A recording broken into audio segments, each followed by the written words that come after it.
ያንተ ሥራ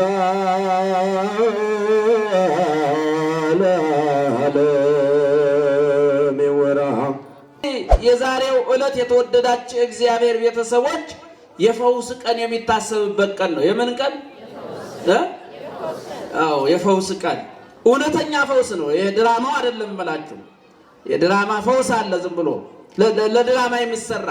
በስምምነት የፈውስ ቀን አለ። ይገርማችኋል። ተስማምተው ሰዎች እኛን ለበል ተብለው ተነግሯቸው ምንም በሽታ ሳይኖርባቸው ዝም ብለው እንደቆሳ የሚዘሉ ራሳቸውን በሽተኛ ያደረጉ፣ ራሳቸውን አይነ ስውራን ያደረጉ፣ ራሳቸውን ሙታን ያደረጉ፣ ፈቅደው የሞቱ፣ ፈቅደው የታወሩ፣ ፈቅደው አንካሶች ሆኑ። እንዲህ አይነት ድራማ አለ። እግሮቻችን ወደ ይቅርታ ቦታ ያቅኑ። ምእመናን አንታሰር። በዓለም ላይ እንምጣ። ይቅርታው እንድናገኝ ይቅርታውን ፈልገን የኛ ቤተ ሳይዳ የኛ የይቅርታ ቦታችን ቅድስት ቤተ ክርስቲያናችን ናት። እነዚህ ያነሳዋቸው ሁሉ ከመንግስተ ሰማያት ውጭ ያደርጉናል እና የነፍስ በሽታ እንዳይገጥመው እንዲህ አለው እና ጸሎት የሚሆን ለመረት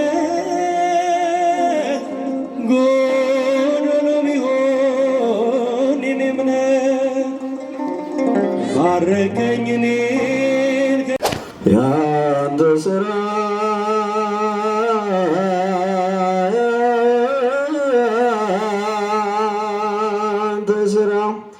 ያንተ ሥራ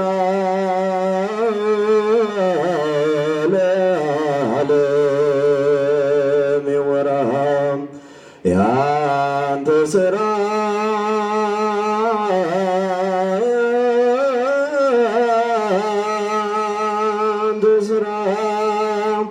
ያንተ ሥራ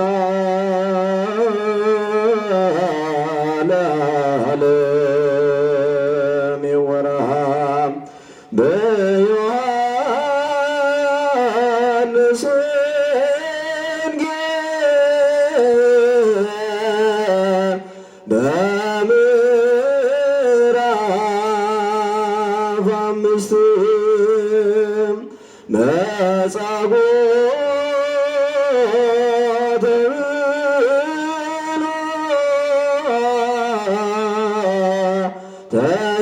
ተኝቶ አራትን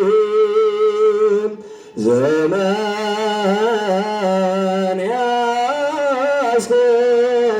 ያስቆጠረ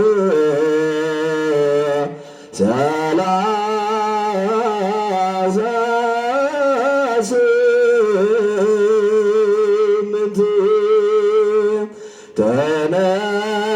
ተነሳ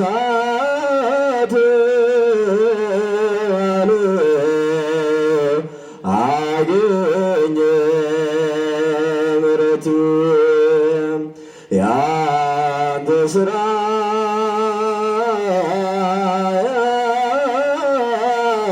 ያንተ ሥራ ያንተ ሥራ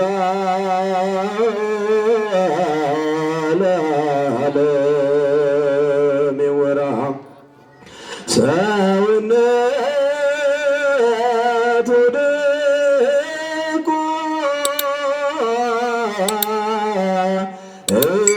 እጅግ ታመመ። ሰውነት ወድቆ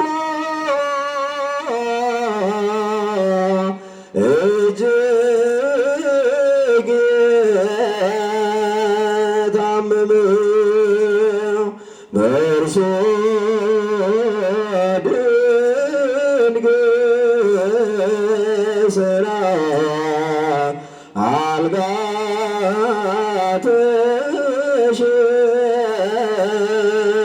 ተሸክም በእርሱ ድንቅ ሥራ አልጋ ተሸክመ ያንተ ሥራ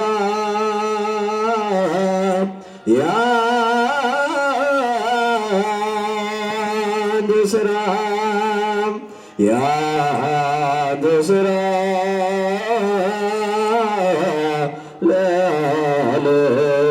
ለዓለም ይወራል። ወገን ያልነበር ወድቆ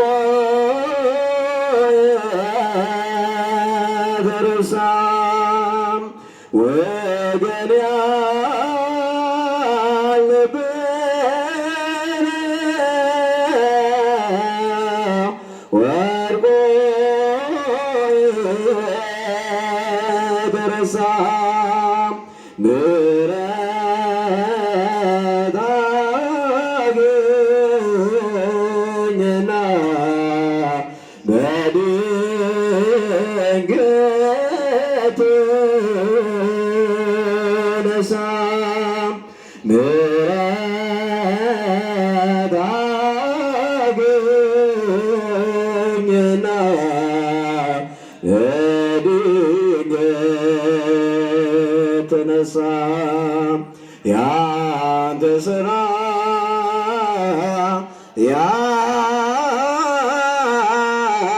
ያንተ ሥራ ያንተ ሥራ ለዓለም ይወራ። ያዳነ ኢየሱስ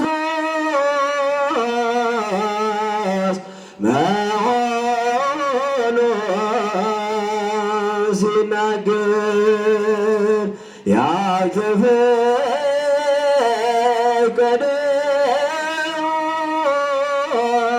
ያልተፈቀደውን ሰንበት ሲሽር አየነው ሰማነው አያሻም ምስክር ብለው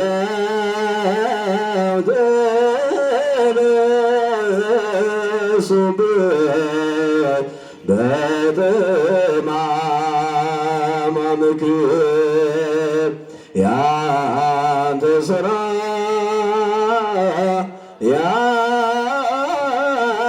ያንተ ሥራ ያንተ ሥራ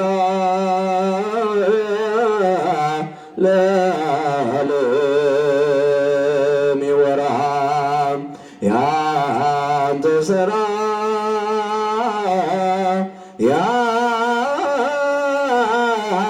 ያንተ ሥራ ያንተ ሥራ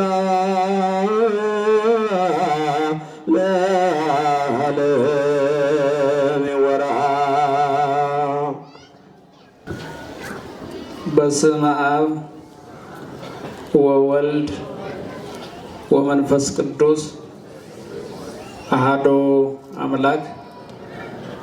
ከዕለታት ሁሉ ልዩ በሆነችው በዚህች ዕለት በምሕረቱ አደባባይ ተገኝተን የምስጋና መስዋዕታችንን እናቀርብ ዘንድ ያነቃን ያተጋን አባታችን አምላካችን ልዑል እግዚአብሔር ስሙ ዛሬም ዘወትርም ለዘላለሙ የተመሰገነ ይሁን። ለዘላለሙ የተመሰገነ ይሁን። ለዘላለሙ የተመሰገነ ይሁን። በቅድሚያ ክቡር አባታችን መላከ ሰላም ቆሞስ አባ ወልደ ሩፋኤል የዚሁ ጥንታዊ ታሪካዊ ደብር ዋና አስተዳዳሪ፣ የሊቃውንቱ መሪ፣ የዚህ ሕዝብ መካሪ አስተማሪ አባት፣ እንዲሁም ክቡራን በአገልግሎት ያደራችሁ ሊቃውንተ ቤተ ክርስቲያን፣ ክቡራን መምህራነ ወንጌል፣ አበው ካህናት፣ ላይካነ ምስጢር ዲያቆናት፣ እንዲሁም ሀብተ ዝማሬው ተሰጥቶ ዘምረህ እንድንዘምር ያደረግከን የዕለቱ ተጋባዥ ዘማሪ በዚች በተወደደች ዕለት በምሕረቱ አደባባይ ተገኝታችሁ በውስጥም በውጭም ሆናችሁ እስካሁኗ ሰዓት ድረስ ለአምላካችሁ ለእግዚአብሔር የምስጋና መስዋዕት በማቅረብ ቆይታ ያደረጋችሁ የእግዚአብሔር ቤተሰቦች፣ እናታችን የቅድስት ድንግል ማርያም የቃል ኪዳን ልጆች፣ ማህበረ ምእመናን ወምእመናት አባቶች፣ እናቶች፣ ወንድሞች፣ እህቶች፣ ሕፃናትም ጭምር ሰዓተ ሌሊቱን አሳልፎ ብርሃነ መዓልቱን ባሳየን እዚህ ዕለትና እዚህ ሰዓት ባደረሰን መድኃኔዓለም በኢየሱስ ክርስቶስ ፍጹም ሰላምታ ሰላም እላችኋለሁ። እንደምን አላችሁ? እንደምን አደራችሁ? እንደምን ቆያችሁ? እግዚአብሔር ይመስገን ብለን እናመሰግነው ዘንድ ጥንቱንም በጥንተ ተፈጥሮ ለምስጋና የፈጠረን ኋላም ዳግመኛ በኃጢአት ብንወድቅ ሰው ሆኖ ሥጋ ለብሶ በአዲስ ተፈጥሮ ፈጥሮ ወደ ምስጋናው ቦታችንና ሕይወታችን የመለሰን አባታችን አምላካችን ልዑል እግዚአብሔር ስሙ ዛሬም ዘወትርም ለዘላለሙ በድጋሜ የተመሰገነ ይሁን። ርቀን በነበርንበት ሰዓት የቀረብንባት፣ ተጣልተን በነበርንበት ሰዓት የታረቅንባት የመስቀሉ ስር የአደራ እናታችን ስጦታችን እማ አምላክ ወላዲተ አምላክ ቅድስት ድንግል ማርያምም ክብር ምስጋና ይድረሳት። ናሁኬ ሀየውከ እነሆ ድነሃል።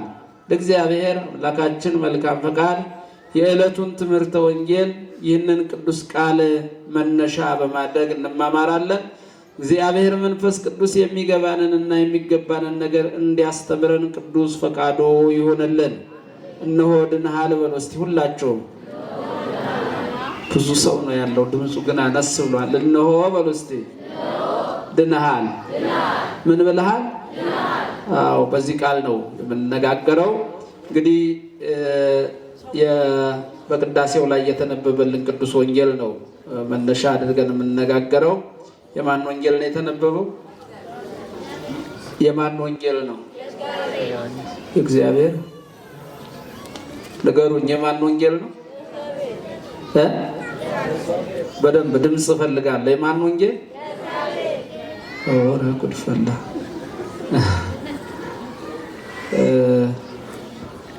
የተነበበው ወንጌል የዛሬው ወንጌል የቅዱስ ዮሐንስ ወንጌል ነው። የማን ወንጌል? ተናገሩላ። የማን ወንጌል? በረከቱ ረድኤቱ በሁላችን ላይ ይደርብን። እንግዲህ ወደ ቅዳሴ ስንመጣ ምእመናን እግሮቻችን ወደዚህ ቅዱስ ስፍራ ላይ ከቆሙ በኋላ በቅዳሴው ላይ የሚነበቡትን ቅዱሳት መጻሕፍት ሲሆን ቀድመን ማወቅ። ምክንያቱም ዛሬ ከበረታን ለማወቅ ከፈለግን የምናውቅባቸው ብዙ መንገዶች አሉ፣ ብዙ መጻሕፍት አሉ። ሚዲያውም በእውነት ለማወቅ ከፈለግን ይነግረናል። እንደገናም ደግሞ ከገባን በኋላ ደግሞ በማስተዋል መስማት። ምን ማድረግ? በማስተዋል መስማት። በዚህ ቀደም ባሉት በዚህ በንጉሱ አፄ ኃይለ ሥላሴ ዘመን ነው ይባላልና ቅድስት ሥላሴ ላይ ያስቀድሱ ነበረ ንጉሱ። ያው ክርስቲያን ስለነበሩ ማለት ነው። እና ያስቀደሱ ድንገት መካከል ላይ እንግዲህ ልባችን ይባክናል። እያስቀደስን እያለን ልባችንን የሚያባክነውን ርኩስ መንፈስ እግዚአብሔር እሱ በምሕረቱ በቸርነቱ ልባችንን ይጠብቅልን። አስቸጋሪ ነው። ልባችንን ይወስደዋል። ሰምተን እንዳንጠቀም ማለት ነው። እንዳናስተውል፣ እንዳንቀደስ፣ ሙሉ በረከትን ሙሉ ጸጋን እንዳናገኝ መልሶ ይወስደናል። በእግረ ሥጋ እንመጣለን፣ በእግረ ሕሊና ወደ ራሱ ይወስደናል። ከዚህ መድኃኔዓለም ይጠብቀን። ማን ይጠብቀን? እና እያስቀደሱ ድንገት በማስተዋል ቅዳሴውን ይከታተላሉ። እና እንግዲህ በቅዳሴው ውስጥ መልእክታቱ ይነበባሉ። ቅዱስ ጳውሎስ መልእክት ይነበባል። እንደዚሁም ከሰባቱ መልእክታት ይነበባል። የሐዋርያት ሥራ ይነበባልና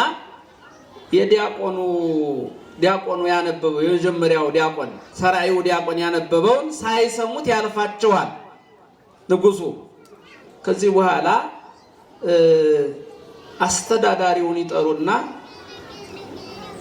ሊቀ ሥልጣናት ይባላሉ በወቅቱ ብፁዕ አቡነ መልከጼዴቅ በረከታቸው ይድረሰን እና የተነበበው ዲያቆኑ ያነበበው መልእክት ማን ነው ብለው ይጠይቋቸዋል። እረ ንጉሥ አልሰማሁትም አሉ። ቅዳሴ ላይ ነው የነበሩት። ወይ አልሰሙትም? እሺ ይሉና ዲያቆኑን ጥሩልኝ ይላሉ። ዲያቆኑን ደግሞ ና እስኪ ነው ያነበብከው የማን መልእክት ነው ይሉታል። ኧረ ይቅርታ አላስተዋልኩትም። ምን ያለው? አዎ እንግዲህ በማስተዋል ካልቆምን፣ በማስተዋል ካላነበብን፣ በማስተዋል ካልቀደስን፣ በማስተዋል ካላስቀደስን እንዲሁ መተን የምንመለስ። እንዲሁ መተን ከመመለስ እግዚአብሔር ይጠብቀን። የማን ወንጌል ነው? የቅዱስ ዮሐንስ ወንጌል ምዕራፍ 5 ከቁጥር 1 ጀምሮ ተነቦልናል። ለመማማሪያ እንደ ርዕስ አድርገን የምንነሳበት ቁጥር 14 ላይ ነው። እንግዲህ የዛሬው ዕለት የተወደዳችሁ እግዚአብሔር ቤተሰቦች የፈውስ ቀን የሚታሰብበት ቀን ነው። የምን ቀን? አዎ የፈውስ ቀን። እውነተኛ ፈውስ ነው። የድራማው አይደለም እላችሁ። የድራማ ፈውስ አለ፣ ዝም ብሎ ለድራማ የሚሰራ በስምምነት የፈውስ ቀን አለ። ይገርማችኋል። ተስማምተው ሰዎች እኛን ለበል ተብለው ተነግሯቸው ምንም በሽታ ሳይኖርባቸው ዝም ብለው እንደሞሳ የሚዘሉ ራሳቸውን በሽተኛ ያደረጉ፣ ራሳቸውን አይነ ስውራን ያደረጉ፣ ራሳቸውን ሙታን ያደረጉ፣ ፈቅደው የሞቱ፣ ፈቅደው የታወሩ፣ ፈቅደው አንካሶች ሆኑ። እንዲህ አይነት ድራማ አለ። ከዚህ ድራማ የጠበቀን የድንግል ማርያም ልጅ መድኃኔዓለም ምስጋና ይድረሰው።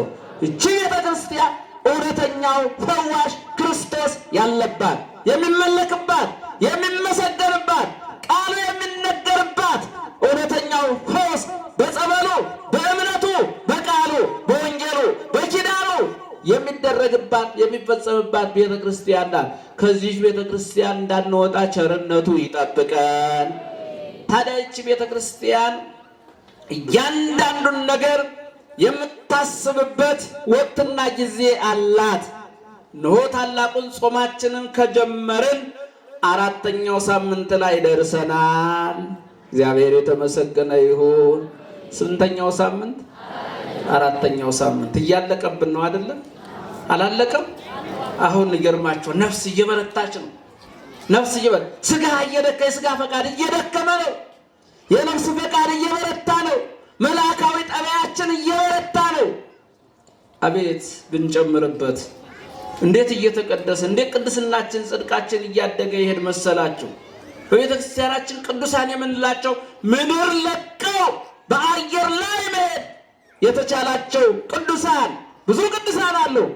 ከምን ይመስላል? በየጥቂቱ ያደጉ፣ በጾም ያደጉ፣ በጸሎት ያደጉ፣ ጽድቃቸው ያደገላቸው፣ ጸጋቸው የበዛላቸው ናቸው። ከምን የተነሳ? ከጾም፣ ከጸሎት፣ ከስግደት ራስን ለእግዚአብሔር ከማስገዛት የተነሳ ማለት ነው። ስለዚህ 4ኛው ሳምንት እንደ መዝሙረ ቅዱስ ያሬድ ስያሜ የዛሬው ዕለት መጻጉዕ ነው የሚባለው። ምንድን ነው የሚባለው? መጻጉዕ። እንግዲህ አምላካችን ክርስቶስ በሥጋ ተገልጦ ከሰራቸው ስራዎች ካከናወናቸው ድርጊቶች መካከል የሥጋ በሽተኞችን በተአምራቱ መፈወስ ነው። የነፍስ በሽተኞችን በትምህርቱ መፈወስ ነው። እንግዲህ ይሄ በሽታ አሁንም በጊዜውና በዘመኑ እዚህ ውስጥ ስለማይጠፋ ማን ይፈውሰን? ኧረ ማን ይፈውሰን? እሱ ይፈውሰን። ሳንፈወስ እንዳንመለስ እሱ ምሕረቱ ቸርነቱ ይጠብቀን፣ ድነን እንድንመለስ የሥጋን ፈውስ የነፍስን ፈውስ አግኝተን እንድንመለስ። ሁሉም ፈውስ በእርሱ እጅ ስለሆነ ማዳን በእርሱ እጅ ስለሆነ ስለዚህ የሥጋ በሽተኞችን በተአምራቱ ይፈውስ ነበረ። የነፍስ በሽተኞችን በትምህርቱ ይፈውስ ነበረ። የነፍስ በሽተኞችን በክፋት በሽተኞች፣ በክህደት በሽተኞች፣ በጥርጥር በሽተኞች፣ በምቀኝነት በሽተኞች፣ እርስ በርስ በመበላላት በመጠላላት በሽተኞች የሆነውን እርሱ መድኃኔዓለም ይፈውሰን። ተፈውሰን እንድንወጣ ድነን እንድንመለስ ጤንነት አግኝተን እንድንመለስ። ተፈውሰን ከተመለስ ቤቱ ሰላም ይሆናል። ሰላም የሚጀምረው ከቤት ነው። ከየት ነው የሚጀምረው? እኛ አሁን የሚታየን የሀገር ጉዳይ ነው እንዴ? ከቤት ነው የሚጀምረው። ከትንሿ ቤተ ክርስቲያን ከቤት ሰላም ይጀምራል። ከዚያ ወደ ጎረቤት፣ ከዚያ ወደ ሰፈር፣ ከዚያ ወደ አካባቢ እንዲህ እያለ ነው የሚያድገው። ስለዚህ በአኗኗራችን ጤነኞች እንድንሆን መድኃኔዓለም ይፈውሰን። የሥጋ በሽተኞችን በተአምራቱ የነፍስ በሽተኞችን በትምህርቱ ይፈውስ ነበረ እና ይሄ የዛሬው ወንጌል ይሄ ጠቅላላ ከዛሬ ጀምሮ እስከሚቀጥለው ሳምንት ድረስ እነሆ የእርሱ የመድኃኔዓለም ኢየሱስ ክርስቶስ ፈዋሽነቱ፣ አዳኝነቱ፣ ዕውር የሚያበራ፣ ጎባጣ የሚያቀና፣ ለምጻም የሚያነጻ፣ ሽባውን የሚተረትር፣ እግሩ የተበለበለውን ሸክም የሆነበትን የሚያቀል፣ ሆዱ የቀደመው ዘቀቡ ቅድሜው ሆዱ ፊቱን የቀደመውን እነሆ የፈወሰበት በወንጌሉ ላይ ወንጌላውያን የመዘገቡት የእርሱ ገቢረ ተአምራት የሚነገርበት ወቅትና ጊዜ ነው።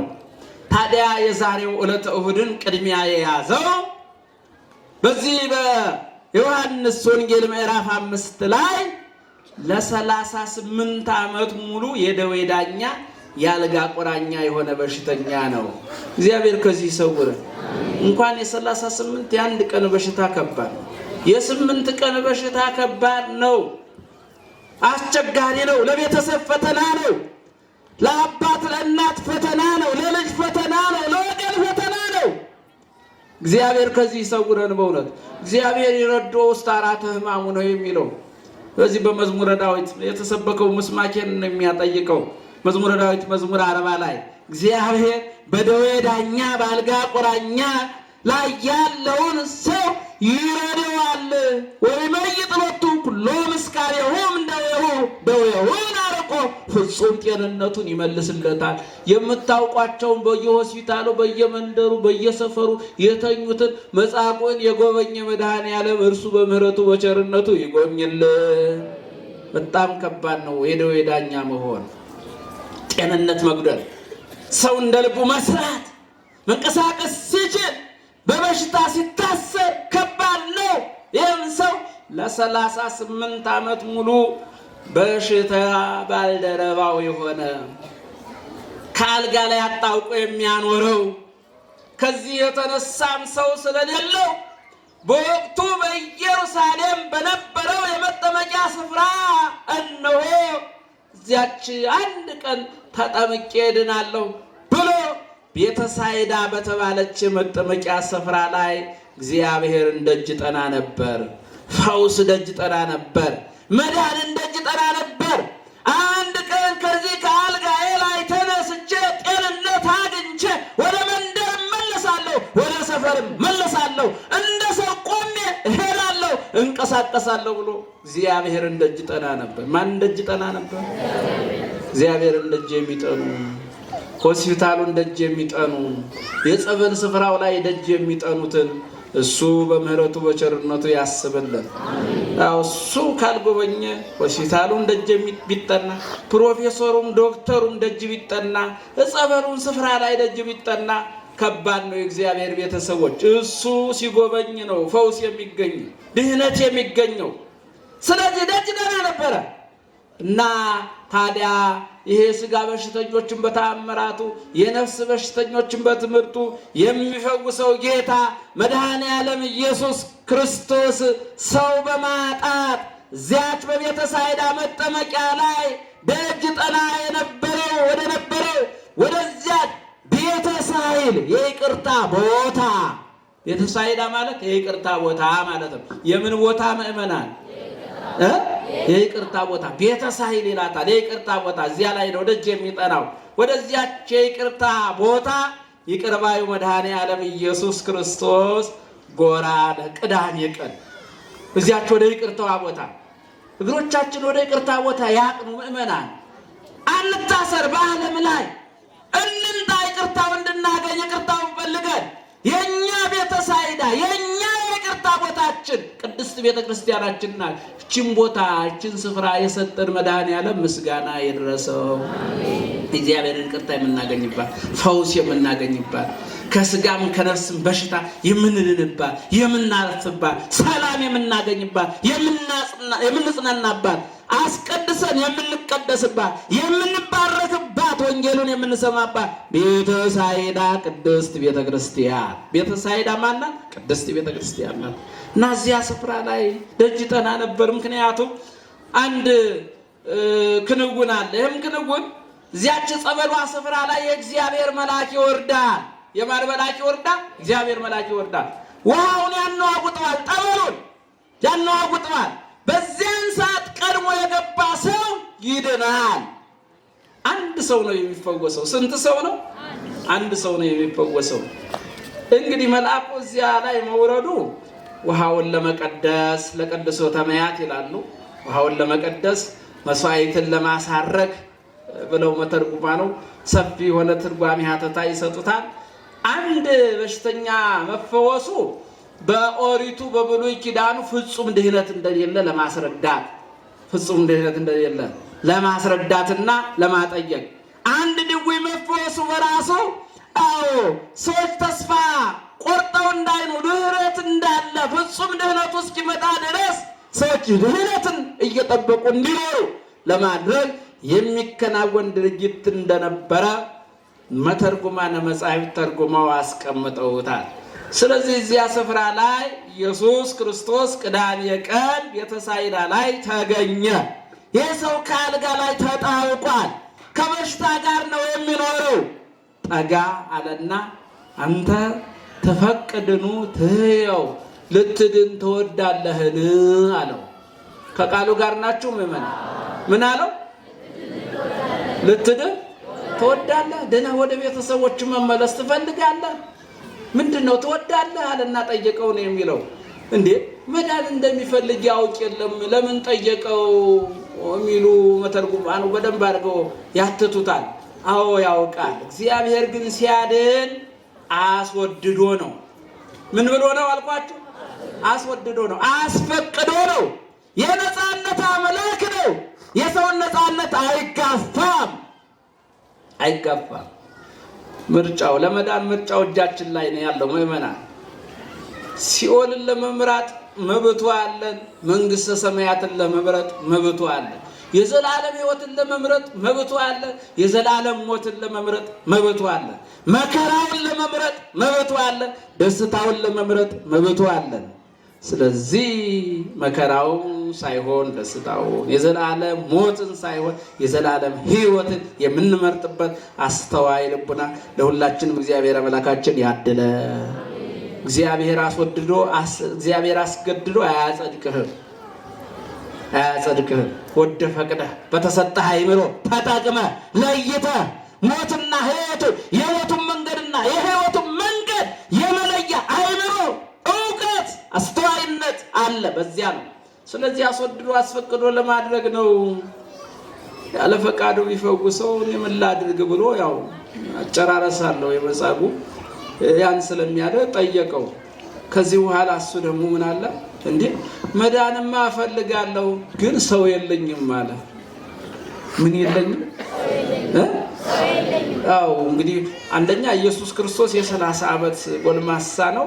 ሰው የለኝም ሲሎ ረድቶት ወደዚያ ወደ መጠመቂያው ስፍራ ያስገባኛል።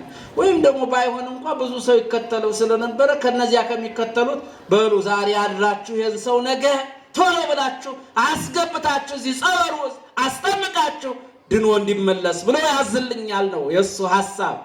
እና ሰው የለኝም ማለት ሰው የለኝም እያሉ መዳን እየፈለጉ ሳይድኑ በሆስፒታሉ ደጅ ላይ የቀሩ በጤና ጣቢያው ደጅ ላይ የቀሩ ኧረ ምንም ይሄ እንኳን አይደንቅም ጸበል ስፍራ ሄደው ተጠምቀን ድነን እንመለሳለን ብለው ሞተው የቀሩ ሰው ማጣት ስንቶች ናቸው? ኧረ እባካችሁ ሰው ለሌለው ሰው እንሁን፣ ግድ የላችሁ ሰው እንሁን። እግዚአብሔር እኛን ሙሉ ሰዎች ያደርገን ዘንድ ሰው ሆነልን። ምስጋና ይድረሰው። ምን ሆነልን? ሰው ሆኖ አሳየን። ዝቅ ብሎ አሳየን። በተወሰብና ተገልጦ አሳየን። በቤተልሔም ተወልዶ አሳየን። ዘመን የማይቆጠርለት ዘመን ተቆጥሮለት አሳየን። እንደኛ ሰው ለሌለው ሰው የማንሆነው እስከ መቼ ድረስ ነው? እስከ መቼ ድረስ ነው ሰው በማጣት የሚሞተው፣ የሚንገላታው፣ የሚራበው፣ የሚጠማው፣ የሚንገላታው?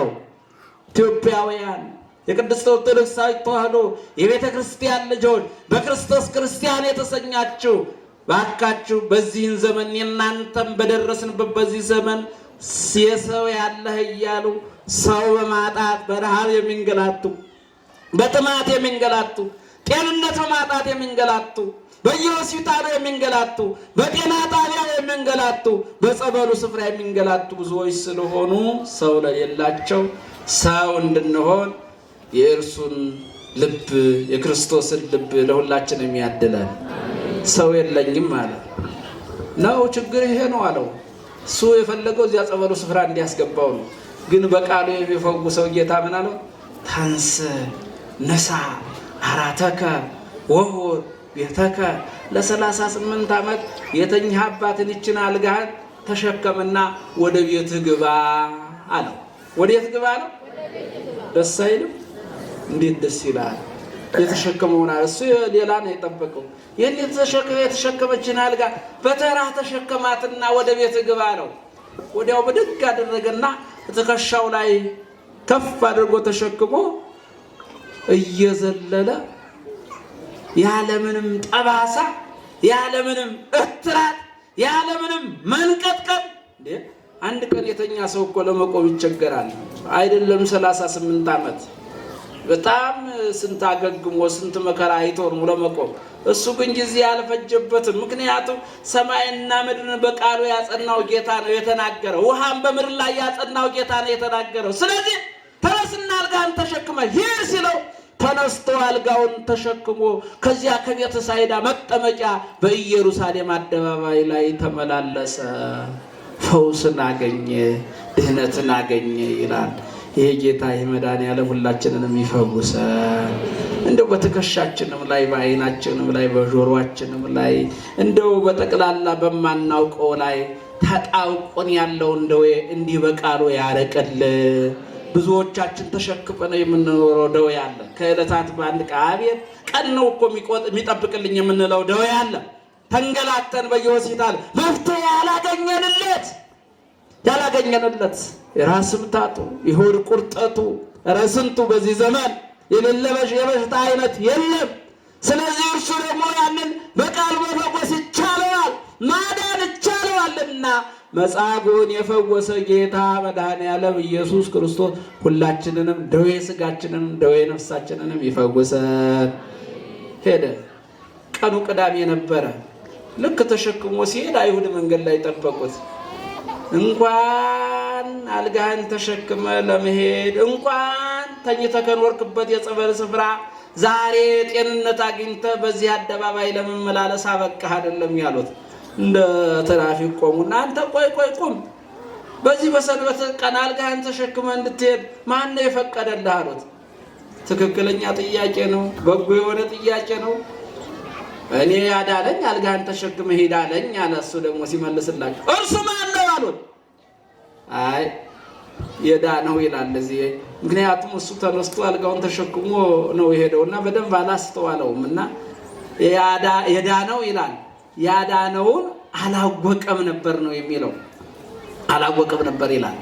ከዚህ በኋላ ወዲያው ተነስቶ እዚያ ወደ ምኩራቡ ወደ ጸሎት ስፍራው እዚያ ጎራ ብሎ እያለ ያዳነው ጌታ መድኃኒዓለም ኢየሱስ ክርስቶስ ዳግመኛ ተገለጠለት ይላል። ምን አለለት? ተገለጠለት። ከስጋ በሽታ በጉሶት ነበረ። የነፍስ በሽታ እንደገና በሕይወቱ እንዳይገጥመው እንደገና እንዳይታመም የስጋ በሽታ ምእመናን ከመንግስተ ሰማያት ውጭ አያደርግም። ዕውርነት ከመንግስተ ሰማያት ውጭ አያደርግም።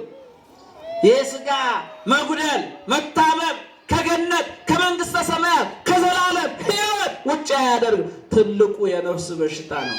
በነፍስ ከመታመም፣ በኃጢአት ከመታመም፣ በክፋት ከመታመም፣ በጥርጥር በክህደት ባለመታዘዝ በእግዚአብሔር የለሽነት ከመታመም፣ በጥላቻ ከመታመም የፍቅር ጌታ መድኃኒዓለም ኢየሱስ ክርስቶስ ሁላችንንም ይጠብቀን።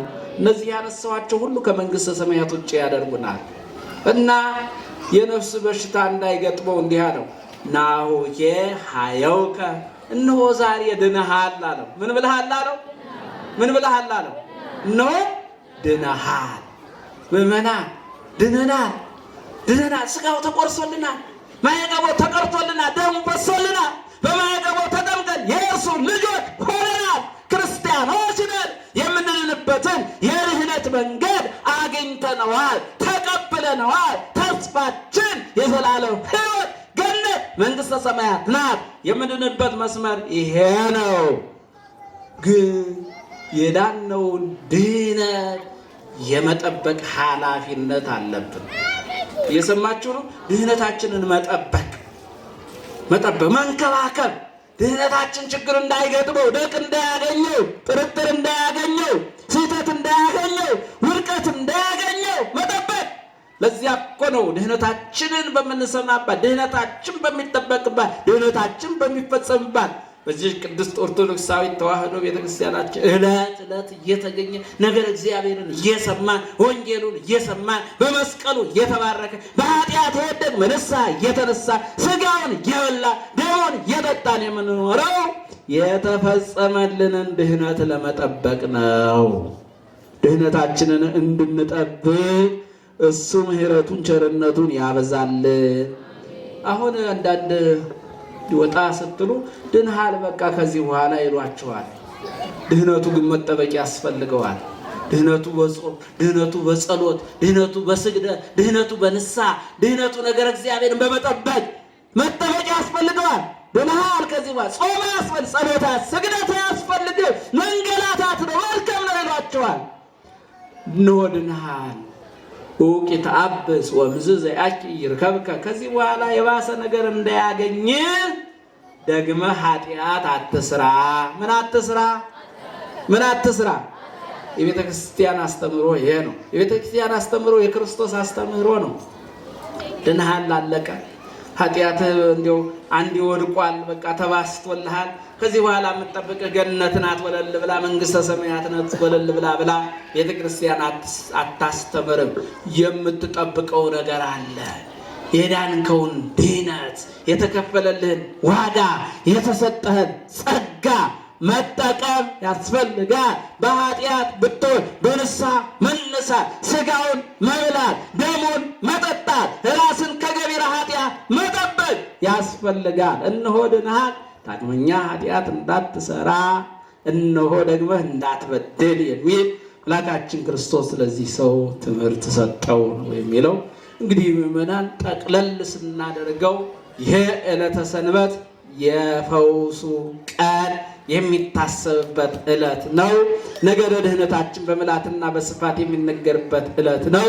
ድህነተ ሥጋ ድህነተ ነፍስ የሚገኘው ከእርሱ ስለሆነ ድህነተ ሥጋ ድህነተ ነፍስ በሚገኝባት በቅድስት ቤተ ክርስቲያን እየተመላለስን ወንጌሉን እየሰማን በኃጢአት የወደቅን ንስሐ እየተነሳን እነሆ ኃጢአት ሲፈታተነ፣ በደል ሲፈታተነ፣ ክፋት ሲፈታተነ እነሆ በንስሐ እያስወገድን ቅዱስ ሥጋውን በልተን ክቡር ደሙን ጠጥተን የክብሩ ወራሾች ለመሆን የበቃን የተዘጋጀን ያደርገን ዘንድ የእግዚአብሔር አምላካችን ቅዱስ ፈቃዱ ይሆንልን። ወስብሐት ለእግዚአብሔር አሜን። ጸሎቴ ቢሆን ለወረት ጎሎሎ ቢሆን የኔ እምነት ባረከኝ እኔ